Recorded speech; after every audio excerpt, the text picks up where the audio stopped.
Magandang araw po sa inyong lahat. Welcome po sa panibagong video natin dito sa Makapili TV. Ngayon po ang pag-uusapan natin itong si Mayor Vico Soto ng Pasig. Dito galit na galit po rito si Mayor Vico dahil sa ginawa ng isa sa mga barangay captain na kauupo lamang po sa kanilang mga opisina, particular dito sa De La Paz daw. Kasi medyo hindi nagustuhan ni Mayor Vico yung ginawa ng kapitan dahil gusto ng kapitan ng De La Paz na magtimbre muna sa kanya bago mag-operate itong mga TMO yata o TPM ng basta sa management ng Bureau Traffic ng Pasig. So hindi nagustuhan to ni Mayor Vico. So panoorin po natin to. Pero bago po ang lahat, baka pwede naman po makalambing sa inyo. Baka pwedeng pakipindot yung subscribe button niya kung di pa kayo nakasubscribe. At pakilike na rin po yung mga video. Total, wala naman pong bayad dyan. Pakipindot na lang po. So, umpisa po natin dito ngayon. Nabi nilang dilawan nito, ganyan-ganyan. Pero alam mo, medyo nagustuhan ko yung banat niya dito. Kasi alam naman po natin, si Mayor Vico, lagi ho yung ang isang akusasyon sa kanya, parang mama's boy, di ba? Meron pang naglalabasang picture na yakap niya yung kanyang ina at parang pinalalabas na walang yagballs, ika nga. Dito to, yan ang sinasabi sa kanya. Pero alam mo, nung napanood ko to, sabi ko, ay, gusto ko itong i-feature. Kasi maayos yung banat niya dito. Sabi ko, dito mo makikita na bata itong tao na ito, pero parang may future. Para sa akin po, you may disagree with me. It's up to you. But sa akin, nakita ko kasi yung ano niya dito yung paninindigan niya. At nakita ko din sa galaw niya sa Pasig. Although, I'm not saying na siya ba ay pang national na, hindi ko sinasabi yon. Pero may nakikita ako maganda dito sa tao na ito. Autoridad.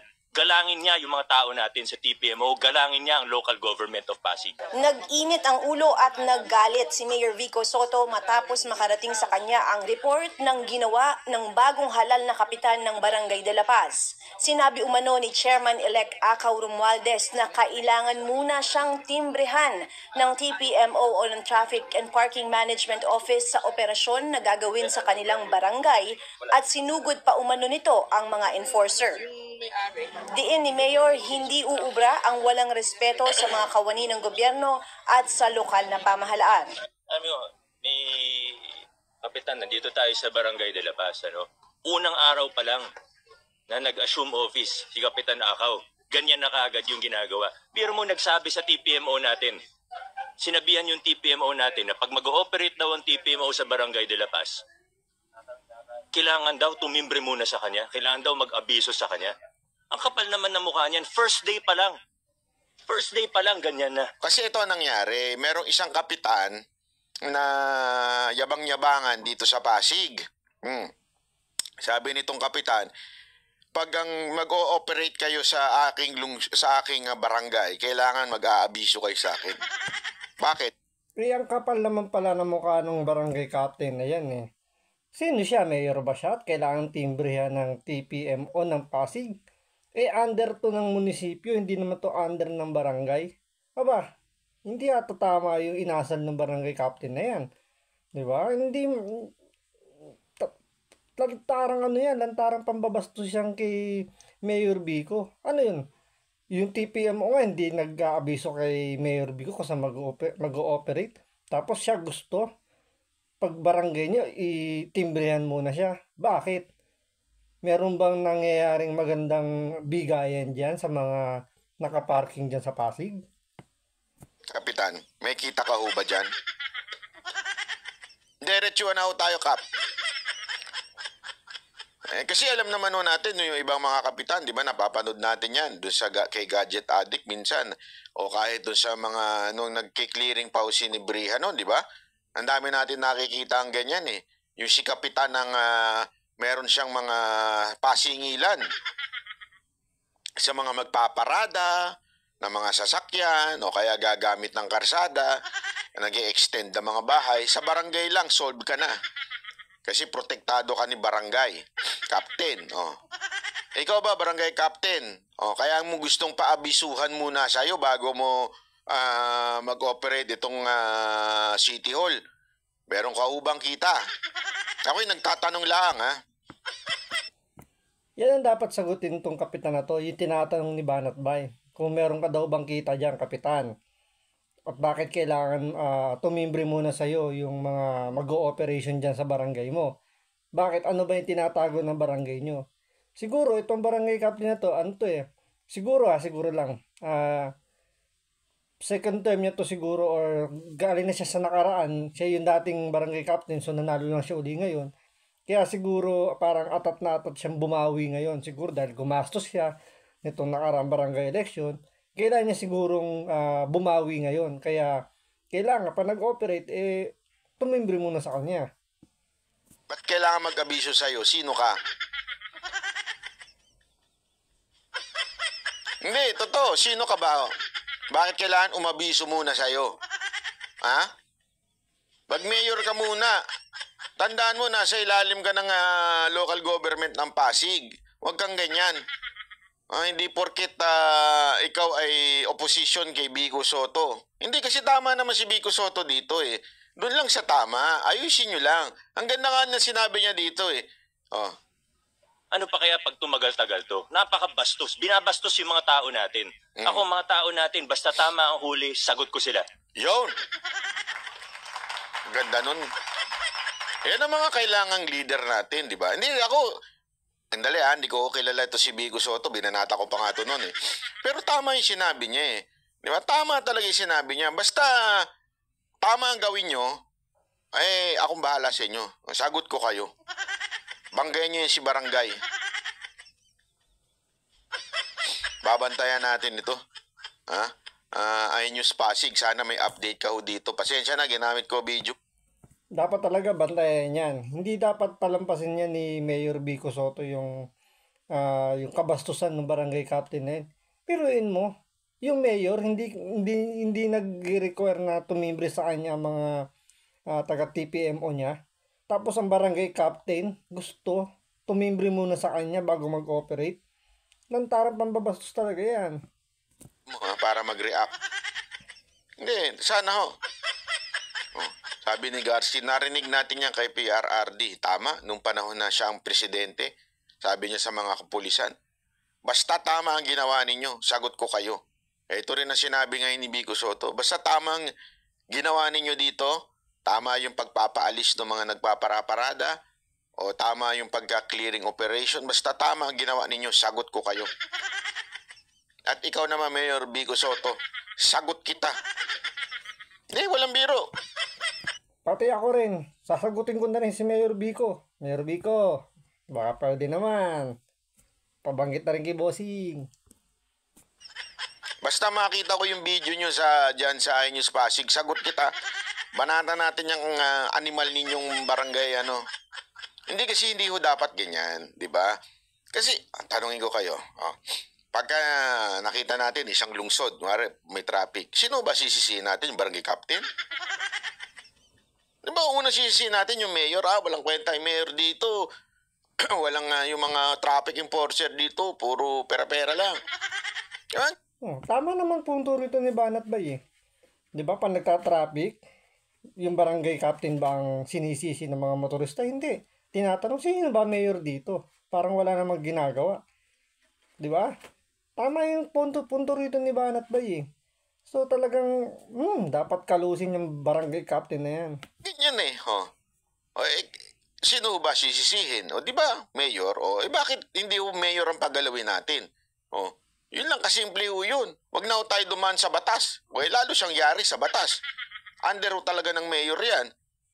Karapatan ng mayor yan. Ako, hindi politika pinag-uusapan natin dito. Kung panalo siya, panalo, walang problema. Pero matuto siyang lumispeto. Gumalang siya sa otoridad.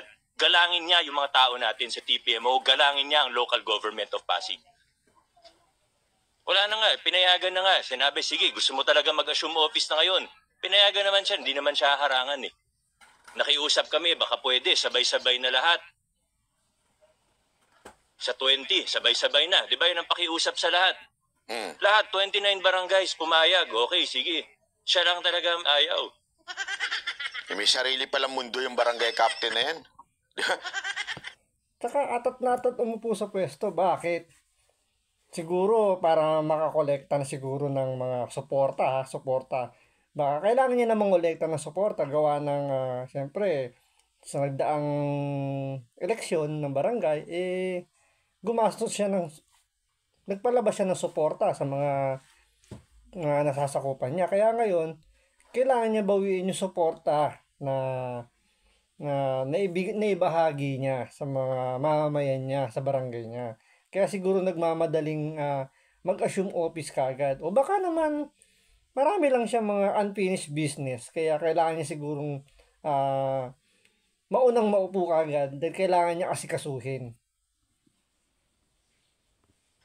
Lahat na pumayag na sa 20 na. Siya gusto niya na kagad. Agad-agad. Panalo na ako eh. Oh. Diyan pala, makikita mo na kagad kung ano ugali ni barangay captain. Di ba? Obvious na obvious.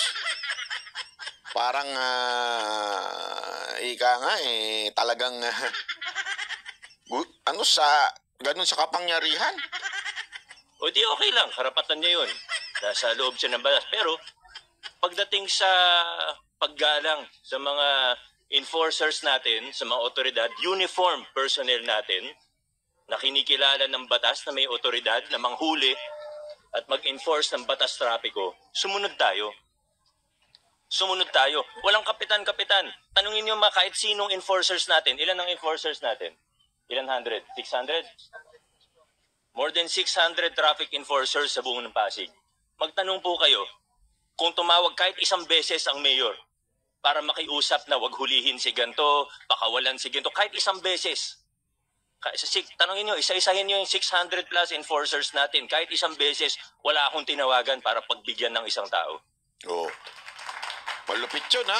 Hailey versus sa salamat po. Hindi, alam mo, malaking bagay yun. Yung sa baba pa lang, may ganyan na kagad na respeto. Ibig sabihin, hindi ginagamit yung kapangyarihan. Alam naman po natin sa Pilipinas. O, kaya nga nayari si Nebria, di ba? Bakit? Sa Pilipinas kasi pag nahuli, tao ko ni Mayor. Magaling pa nga yan. Yung mga nahuli, alam pa nila kung kanino yung boss nila eh. Kung MMDA ba yan o LGU enforcer. Pag LGU enforcer, sasabihin nila, alam mo, tao ko ni Mayor. City Totoo yan sinasabi ni Banat Bay. Kasi ako, personally, nahuli na ako sa mga ganyan. May mga nakakasabay ako mga nahuhuli dahil siyempre nagmamaneho naman tayo. Naririnig natin yung ganyan na bumubulong sa mga enforcers, sinasabi, tao ako ni ganito, tao ako ni ganyan. Sa munisipyo akong tatrabaho, sa city hall akong tatrabaho.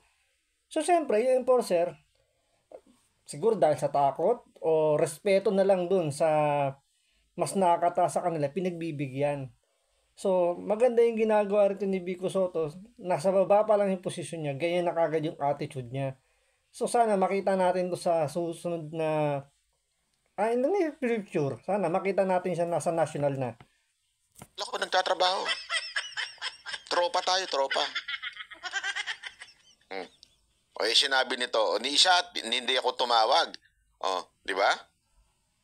Ngayon, first day pa lang of office niya, may tatawag sa kanya, tapos sasabihin, dapat hindi hulihin yan. Anong klaseng tao yan? Ay, grabe naman yun. Grabe naman yun. Mula sa opisina daw, merong ganun. Yung, wag hulihin yan, ha? Tao ko yan. Ang lupit ng barangay captain na to, ha? Barangay, kapitan.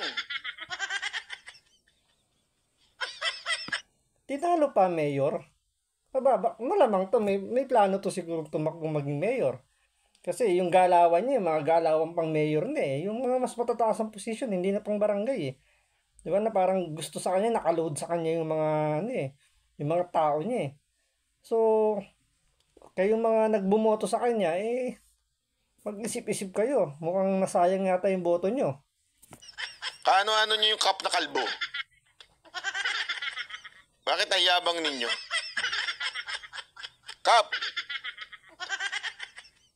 Yung totoo. Feeling nyo ba, mayor na kayo? klaseng opisyalis yan? Anong klaseng leader yan? Ang leader dapat siyang unang sumusunod sa batas. Unang araw pa lang gumagawa na ng problema. Isipin mo, para sabihan yung enforcer natin na bawal manghuli kung walang permiso niya? Anong klase yan?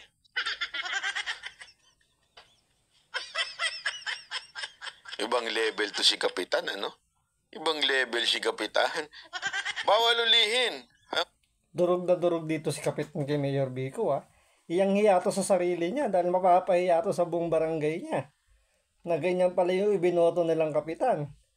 Na talagang lantarang kumambastos, hindi lang yung mga enforcer, pati yung mayor binastos. So baka magsisi yung mga bumoto sa kanya rito. Walang abisyo ko. Grabing abusado. Alam mo, dapat, Mayor Vico, sampahan nyo ng kaso yung animal na yan. Sambangat. Yun yung maganda, yung sinabi ni Banbay, sampahan ng kaso. Pwede nga na yun eh, yung basta parang masyado nagmamalabis sa kanyang kapangyarihan. Meron ko may ganung kaso, hindi ko lang matandaan ko ano yun. Pero meron yun eh. Sana sampahan ng kaso to ni Mayor Vico. Pero malamang sa malamang, may kalalagyan yan. Ano yan? Saan ba yung barangay na yan? Mapuntahan nga. Ma-interview nga natin yung si barangay captain. Bakit ang kapal ng mukha? Feeling niya talaga, ha?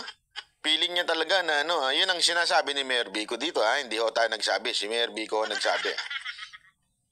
Kapitan Barbel ba ito? Sino kayang kapitan ito? Ano ba apelido mo? Romualdez? Oh. The president is ano? Romualdez? Ay. Ganun ba? Sinugod pa. Sinugod pa kayo? Pinuntahan po kami rin. Basta kayo, sagot ko kayo kasi tama ginagawa niyo. Sinugod pa yung mga enforcer natin. Sinugod pa.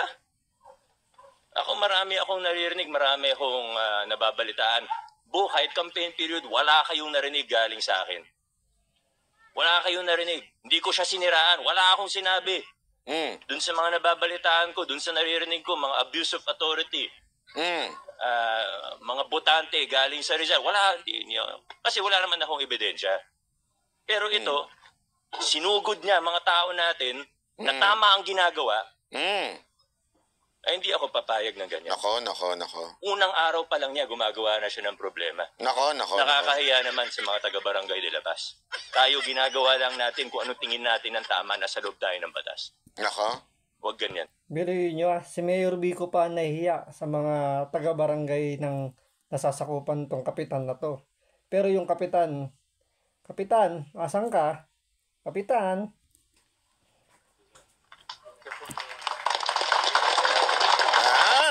Mukhang malupit tong mayor na to. Hindi, alam mo, maganda ito pagsubok ito, ika nga, di ba?